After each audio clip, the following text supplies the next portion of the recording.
In the last few years, Marvel has produced many box office hits of superhero movies. Most of these heroes have extraordinary abilities from super strength to high intelligence. Oftentimes, we categorize these fictional characters as heroes.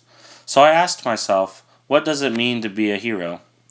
I myself think of soldiers, and that a hero is someone that helps another without any thought of self gain.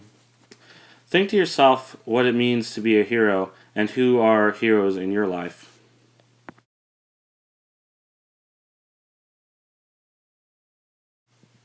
Exaggeration plays a big key in many superhero movies, from exaggerating someone's personality to their ability.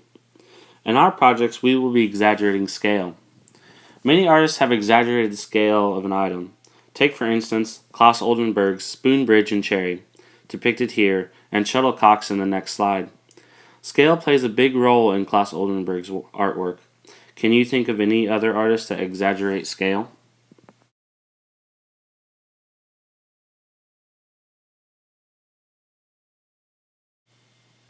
As you can see in Klaus Oldenburg's work, scale refers to the size of an object in relationships to another. When it comes to superheroes and depicting them, comic books and graphic novels come to mind. Unlike movies, pictures can't actually move, so the artist has to create an implied motion, which is the illusion that something is moving. In the next few slides, you can see examples of implied motion. In each example, a line shows where the movement took place, whether that be an arm swinging or an object moving. Oftentimes, smoke or lines extruding out of a character implies contact or a punch in most cases. For our art project, you will need to take a photograph of yourself in a pose that translates into a motion. Have a friend help you take a photograph using your iPad. Take, for instance, my picture. I posed as if I was lifting something very heavy. Other examples could be running or flying. We pose as if in a motion so that we can include implied motion. Once you have a photograph of yourself, you will need a photograph of an object. It can be of anything. I myself used a banana.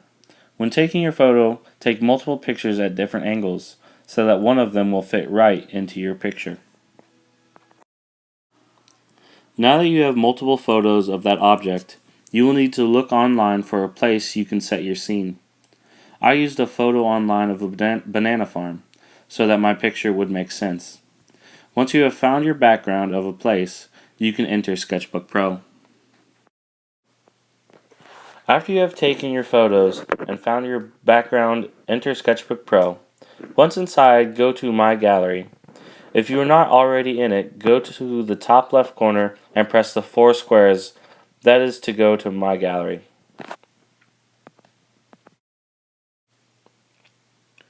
Once in My Gallery, at the bottom are symbols. You should choose the symbol to the left of a plus sign and choose a size. I suggest the biggest. Next, you will have a blank canvas to start your iPad lesson. Go to the top right and click on the symbol that looks like two papers overlapping. This is where you will look at different layers of your art pieces. Once you have clicked on it, a drop box should come down. At the bottom of the drop box, click on the symbol that looks like a flower with a plus sign. Then click on a photo library. Then go to your camera roll. Your photo should be at the bottom of the camera roll. Click on your background of your scene.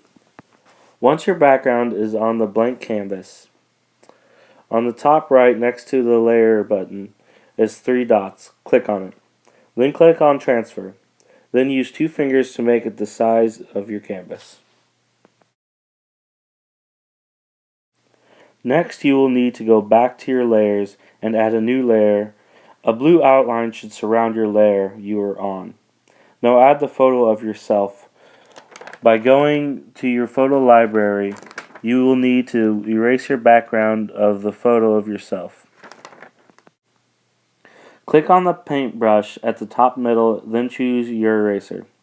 When erasing, you can change the size and strength of your eraser above. When erasing next to yourself, use a smaller radius and opacity. Once you have erased the background of the picture of yourself, you can resize it the same way you resize the background. Next, you will need to add a new layer for your object and erase the background. This is where our use of scale will take into effect.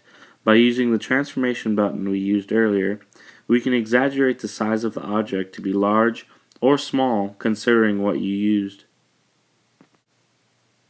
Once you have placed your object, add a new layer for your implied motion. When you are on your new layer, click on the brush on the top middle and use the pencil or pen tools to create your implied motion. And this becomes your finished piece.